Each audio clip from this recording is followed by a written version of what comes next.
इस शाको सबाब में, क्योंकि ईरान हमारा हमसाया मुसलमान मुल्क है, पाकिस्तान इन हालात से कैसे निपटता है, या अमेरिका को कैसे खुश रख सकता है या नाराज़ कर सकता है, या ईरान का हम कैसे साथ दे सकते हैं।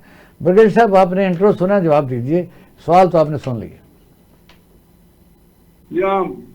ईरान का जो इसराइल का जो ईरान पे हमला है, उस बेचारे इसराइल ने तो हमला कर दिया। वो तो बड़े अरसे से एक जो है वो थ्रेट जो है वो एग्जिस्ट कर रहा था, लोग बातचीत भी कर रहे थे। अमेरिका ने एक जो है सफारतकारी भी शुरू की हुई थी, और उसके जो एडवाइजर है ट्रम्प का विटकॉफ, वो बिल भी रहा था। अभी परसों भी गालिबन ने एक ओमान में मीटिंग रखी हुई थी। तो ये तमाम चीजें अमेरिका एक तरफ से कर रहा था कि ताकि ईरान को इस बात पे लेके आना चाहते हैं कि न्यूक्लियर एक्सपेरिमेंट न करे। लेकिन अमेरिका हमेशा दोगली गेम खेलता है, आपको पता है।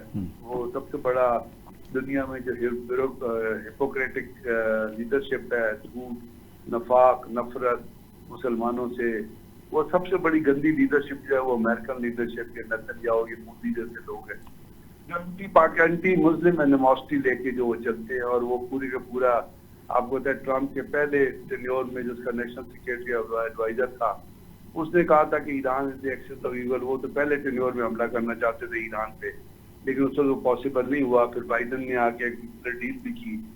तो अब जो कुछ हो रहा है वो तो इसराइल ने तो वो करना था, वो 200 जहाज। लेकिन ये जिस तरह आहिस्ता आहिस्ता जो खबरें ट्रिकल ऑन करके आ रही हैं, जो मुख्तलिफ जगहों पे चीजें एडजस्ट कर रही हैं, उसमें तो ये भी हो रहा है कि जी इसराइली कमांडोज जो हैं, ये इसराइली मोसाद के एजेंट्स हैं, वो पहले ही ईरान के अंदर दाखिल हो गए थे और उन्होंने मुख्तलिफ नहीं, लेकिन ये तो खबर है बकायदा, मैंने पढ़ी है, उसमें ये है कि मोसाद की वहाँ हेडक्वार्टर ज़ेर ज़मीन मौजूद था और ईरान की सरजमीन पर था। जी मैं यही तो आपसे अर्ज कर रहा हूँ कि चले मैं तो फिर ईरान की इंटेलिजेंस, इसका मतलब कोई वहाँ कोई लूप होल्स हैं, यानी उस कैपेसिटी पर को मैयर नहीं कर रही हो। मैं आपसे ये अर्ज कर रहा हूँ ना कि चले इसराइल ने तो हमला करना था, लेकिन ईरान के अंदर जो चीजें हुई हैं, और ईरान को के जिस तरह साइंटिस्ट जो हैं उनको अटैक किया गया है, बेडरूम में अटैक किया गया है, उनके जो लीडर्स को टारगेट किया गया है, साफ जाहिर है उसकी लोकेशन किसी ने तो कन्वे की होगी ना। क्योंकि मुझे इतना पता है कि इस थ्रेट की वजह से बहुत सारे सीनियर लोग हैं जो मोबाइल कैरी नहीं करते हैं, जो अपने ऊपर कोई आइडेंटिफिकेशन कैरी नहीं करते हैं, और अगर कैरी करते हैं तो उसको अपना मुख्तलिफ जगहों पर छोड़ते हैं। तो ईरान को तो पता था ना कि इजराइल हमला करेगा। ये जो कुछ तबाही हुई है, चलो इंफ्रास्ट्रक्चर की तो तबाही हो गई, क्योंकि उनका जो है वो एयर डिफेंस सिस्टम। अच्छा, ये मैं सवाल, जाहिर है आपने बात कर दिया तो तब पूछ लेता हूँ, वरना मैं सवाल ये पूछना नहीं था। इसका मतलब ईरान को जो बयान दिया है कि इसराइल ने भी दिया है कि हम ईरानी अवाम के साथ हैं, क्या ये उस जो इस वक्त आप कह सकते हैं कि आयतुल्लाह खमीनी की जो आगे विरासत या मिरास चल रही है, वहाँ आप देखा कि भी एक बाकायदा मजहबी एक सुप्रीम कमांडर हैं उस मुल्क में होते हैं, एक तरफ अवाम, वो मॉडरेट ईरान एक ज़माने में शाह ईरान का था।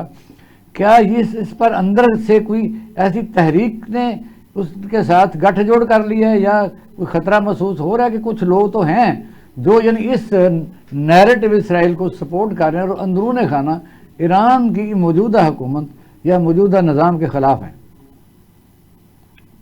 अगर आप मुझे थोड़ी सी अपनी बात मुकम्मल कर लेने दें, शायद आपको सवाल की ऐसे जरूरत ना हो, और ठीक है, ठीक है, वो क्लियर हो जाए। ठीक है सर, ठीक है। तो मैं आपसे ये अर्ज कर रहा था, जो आपने दरमियान में कहा कि चले हमें दो चीजों पे गौर करना है ना। एक चीज है कि इसराइल ने ईरान पे हमला कर दिया, 200 जहाजों से किया, 300 जहाजों से किया, जो भी है वो तो चूंकि ईरान का एयर डिफेंस सिस्टम नाकारा किया गया या नाकारा हो गया, वैसे उनके पास इतना इफेक्टिव एयर डिफेंस सिस्टम है भी नहीं। दूसरा, उनके पास इतनी इफेक्टिव एयरफोर्स भी नहीं है कि वो जाके जो लेटेस्ट एयरक्राफ्ट थे स्काईज में उसका मुकाबला कर सकती, क्योंकि उनके पास जो भी जहाज है वो MiG-29 हो गए, 30 वो है, 14 हो गए, 40 वो है, चैंगडू J7 है, तो वो इस काबिल नहीं है कि वो ईरान के इसराइल के वो ऊपर जाते तो वो इसराइलियों ने उनको गिरा देना था। बात यहाँ जो सवाल जो पैदा होता है वही है जो मैं आपसे अर्ज कर रहा था, और आप उसको सवाल आप उठा रहे थे कि वो कौन लोग थे, वो कौन लोग हैं जिन्होंने मुसैद, अब ये मुसैद खाली नहीं है, इसके अंदर CIA पूरी तरह शामिल है। ठीक है। कौन वो नेटवर्क था जो वहां काम कर रहा था, और उस नेटवर्क का ताल्लुक जो है ईरान के अपने जो बाशिंदे हैं, ईरान के अंदर जो ईरानियन रह रहे हैं उनके खिलाफ है। और वो ग्रुप है जो ईरान में जितनी भी रिलीजियस लीडरशिप है उसको अपोज करता है। वो सिर्फ ईरान के अंदर नहीं मौजूद, वो उनके बाहर के जो ममालिक में रह रहे हैं, जो एक्साइल में जो लोग रह रहे हैं, जो ईरान छोड़ के गए हैं, उनके बहुत सारे कॉन्टैक्ट्स हैं CIA से और मोसाद से, और बड़े अरसे से वो एक पूरा नेटवर्क है जो मोसाद और CIA के साथ काम कर रहा है। तो यहाँ एक तो बात ये है कि ये सोचने की जरूरत है कि इतनी बड़ी केयरलेसनेस, इतनी बड़ी कैजुअलनेस, इतना बड़ा बेवकूफ़ी, इतनी बड़ी स्टूपिडिटी ईरान की लीडरशिप से, जो अपने आप को हजारों साल की लीडरशिप काउंट करती है कि आपको पता था कि इजराइल ने हमला करना है, तो कम से कम आप अपने उन साइंसदानों को प्रोटेक्ट करते, अपने आर्मी चीफ को प्रोटेक्ट करते, और उसके लिए बहुत सारे तरीक़ाकार जो है वो अडॉप्ट किए जा सकते। एक तो ये टोटल इजराइल, ये टोटल ईरान का फेलियर है एज ए हुकूमत। अब वो पावे बढ़ के मारते रहे कि जी हम ये कर देंगे और फतह कर देंगे और ये कर देंगे वो कर देंगे, ये सारी बढ़के तक रहेगी। दूसरी चीज ये है कि हमें जो दुख की बात है इकबाल साहब, सबसे बड़ी अटैक तो दुख की बात है ही कि वो जो जहाज जिन्होंने फ्लाई किया उन्होंने रूट क्या लिया है, वो वेस्ट बैंक से आए होंगे ना, जॉर्डन के ऊपर से गुजरे, जॉर्डन ने अपनी एयर स्पेस खोल दी, उसके बाद वो अपना इराक की तरफ आए। इराक में पता है अपना कोई एयर डिफेंस सिस्टम है ना, कोई चीज ऐसी मौजूद है। वो सीरिया के ऊपर से गुजरे, फिर वो सऊदी अरब के ऊपर से भी गुजरे होंगे, मिड एयर रिफ्यूलिंग भी उन्होंने की होगी जो उनको अमेरिका ने जगह प्रोवाइड की होगी।